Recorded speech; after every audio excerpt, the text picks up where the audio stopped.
So Is it best memories of 2022? Is that what it is? it could be. It could be. Best greatest hits? Ooh, let's do that. I like that. What are that. your greatest hits? Oh, it's greatest of this year? Yeah. Man. Hanging out with you guys at the Glory Gathering was pretty that was a great highlighted. Right. For sure. Who told you that? Who told you that? Yes. That is like the phrase of the year. Did you know that I picked a Beth Moore devotional for my family just because one of the questions was, who told you that? From Genesis, I yeah. love it. Wow. Yep. That's so good. Yeah.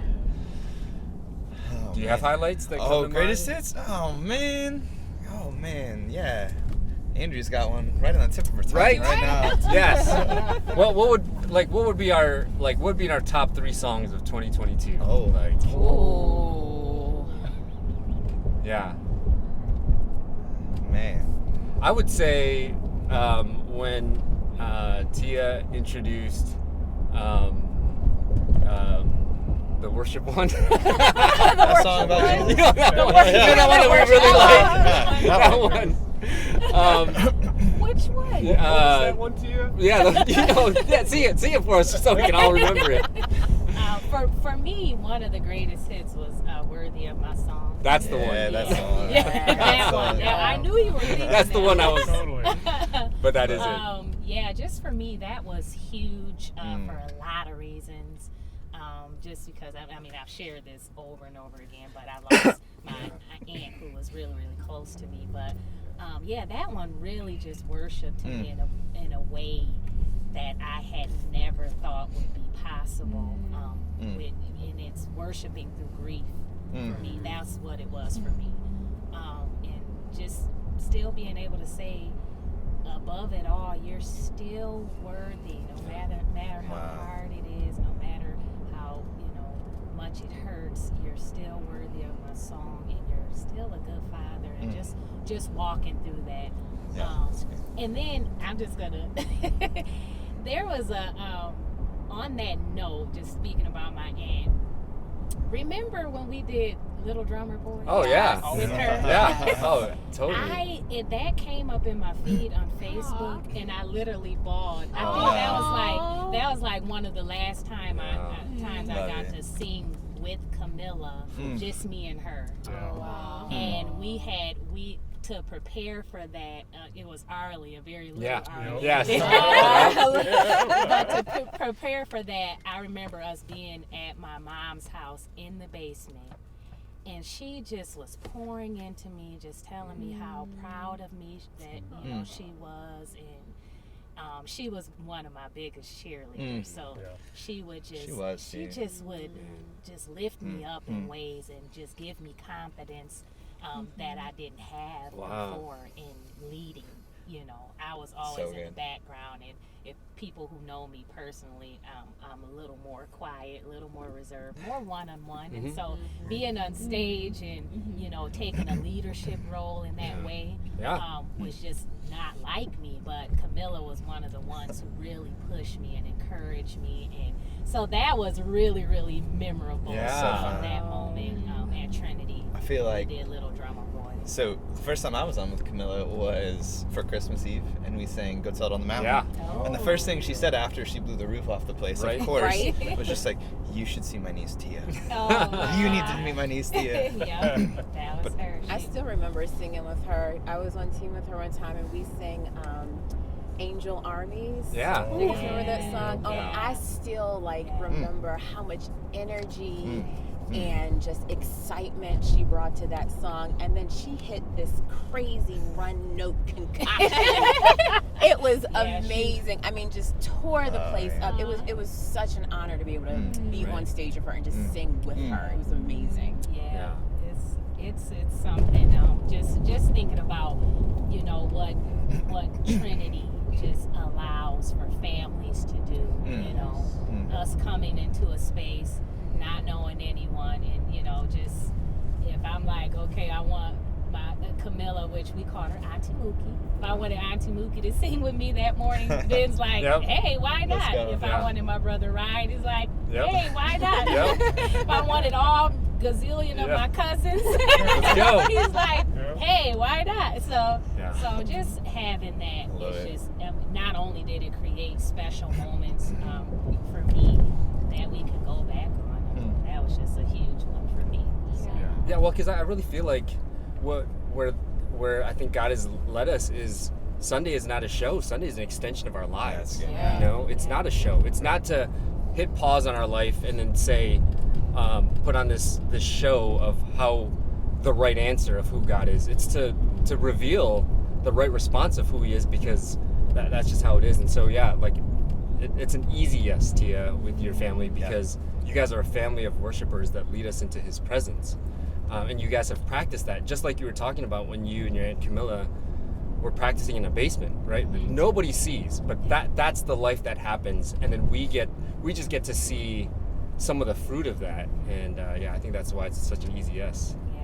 Yeah, I do think that was one of my favorite moments when you led that song. And even when like Tia and I were practicing in a basement, just guitar and vocals, and I'm like, how are you singing this and keeping it together? And I just like, so just the fact that like, when you led it at the coffee house and we did our worship night there, man, it was so good. Yeah.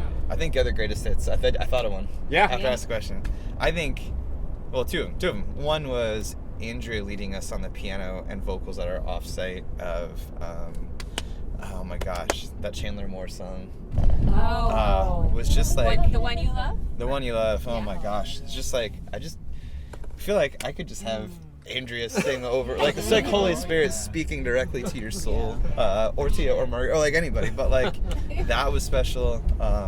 And then, man, I just feel like there has been a new generation and crew that has stepped forward this year, from KB to Makana to, I mean, that has just like the invitation into a new generation, a new wave, and just like seeing authority taken and run with as, and all the maxis, like, I mean, seeing Christian lead, like, it's just fantastic. Like, that's been another big highlight for 2022. I love it.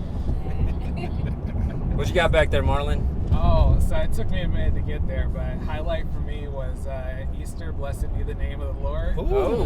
Yeah, that's Stevie good. and the Stevie Wonder licks on trombone. Yep, that was so much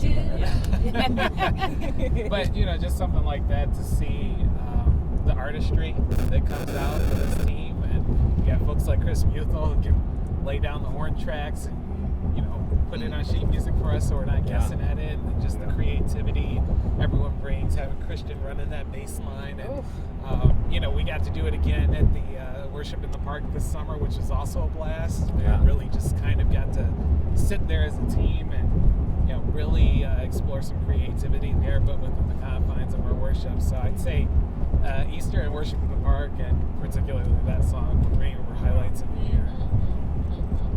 One of the highlights for 2022 was when Marlon opened up one of the worship sets and he talked about perspective. And then we followed up with Turn Your Eyes Upon Jesus, which is literally one of my favorite songs. And I feel like, I don't know what it was, maybe it was just because we rested in that moment. I constantly am reminded about perspective. And I find it especially impactful when I consider like mistakes or things that haven't worked out the way that I wanted them to. And it's like, but with your perspective, Margaret, your life is in God's hands. Your steps are ordered by what He says. And so I love that whole idea of just turning things towards how Jesus would see them, literally in all things that we do, and not just looking through our little human lens, but just really turning our perspective to Jesus. That has literally rested with me all year. And speaking of rest, rest on us. Yes. As we were looking out over the water. That was a moment. That was a moment for sure. Yeah. Oh my goodness. Yep. Yes. That was beautiful. You know, I'm just kind of struck as we're talking, like it's almost like these stories are like the peaks of an entire mountain range, like the mountain range of our lives. Like what is seen is just these little moments, but it's a conglomeration of the fact that we live life together. Like a peak for me was actually just this last weekend, and as we talk about people stepping up in family, and I've even talked to her about this, but like sometimes we huddle at the end of service and just kind of gather, encourage one another. And this week, Dieter kind of led that a little bit, but not everyone was there. And I think it was Liz that was singing a song this weekend? Yeah. Was that team? Yes. It was just beautiful to watch her just kind of step into a little place of encouragement and actually like use her voice in a place of speaking to the team and some of the young people that were around, and just the way that the weekend had gone. And it's just another one of those pictures of like of the handing up and the calling up and the growth that like we're living this life together, and you begin to see that fruit not just in one person or two or three, but kind of that family of it. And I think another one that I would add to, which is again more recent, like I don't think you've lived until you've had a super awkward 20-second hug from Mr. Chris Chirac over here. That's the ideal hug link. That's the ideal hug link. Because I think sometimes we think of like worship can kind of be like the glamorous. And just this past couple weeks, I was just wrestling with a few things, super tired, not sleeping really well, and some things, just kind of focusing on areas that I wasn't. And it was awesome to be able to shoot up an SOS to my bro, and I know that we do this with one another, just in the midst of a day, and to have him say, yeah, man, I'm going from meeting to meeting, but I'm going to stop and just pray for you and ask what the Father has to say over you, and just shoot me back some super encouraging things. And that's like real life, like right in the moment, right? Mm-hmm. And so as much as we talk about here's the highlight, I think those highlights are highlights because like it's the valley of life that we're living together, and the mountain peaks that we see, but we're living life together. I love it. Yeah. It's good. Yeah, I heard somebody say once that mountain peaks are really glimpses of God's glory. Yeah. And so it's like we ought to think about what will heaven be like, but it's those moments where heaven really meets us on earth, when we're able to sit back and be like, God is present in this moment, that God has placed people in my life for moments such as this, and you can just really just revel in that. And those are the moments that sustain you. When you're in the valley, you got to think about what being on the mountaintop is like, because that'll get you back to the next peak. Okay, now I have to pick on Andrea. So, Great. This is good. It's all sister love. Okay. Highlight of 2022, seeing her step out on faith for something that God had laid on her hearts about getting many of us together for worship nights in her home. Yeah. And just seeing the fruits of that has just been, I don't even know if you realize like how like deep-seated like that has been in terms of just a place of healing and love and need on just so many levels, and connection with my sisters. Sister connection.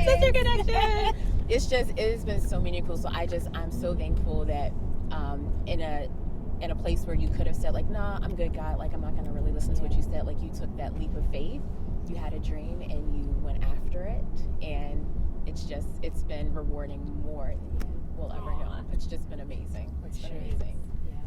I think for me, it's like I have a hard time thinking of a highlight, because I think this past year has been more of like, I think of a feeling versus I think walking, life with many of you, like it's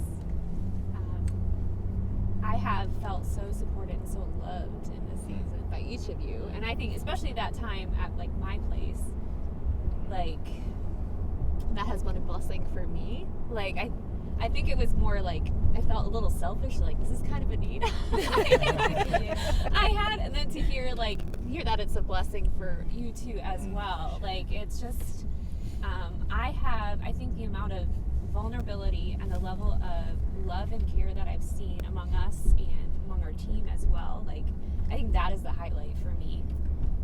There have been a couple times like this past year where it's like people have been real and honest before even entering into rehearsal time and being like, this is where I'm at, rather than covering it up and just be like, I'm not going to say anything because we got to get through rehearsal, and to actually be like, no, we're going to take this moment, can we pray over you? And like before we even begin, like that is our posture. Like Chris, you do that so well, like knowing what's important and getting through the songs is not what's most important in that space. It is like, actually, you know, we are going to use the first half hour of our rehearsal time, and we're just going to do a check-in with everybody and being attentive to the Spirit in that space. And I think that's what I've seen more than productivity and how much can we accomplish, how well can we do it. It's like, no, we want to walk this together authentically, and that is what will lead people well.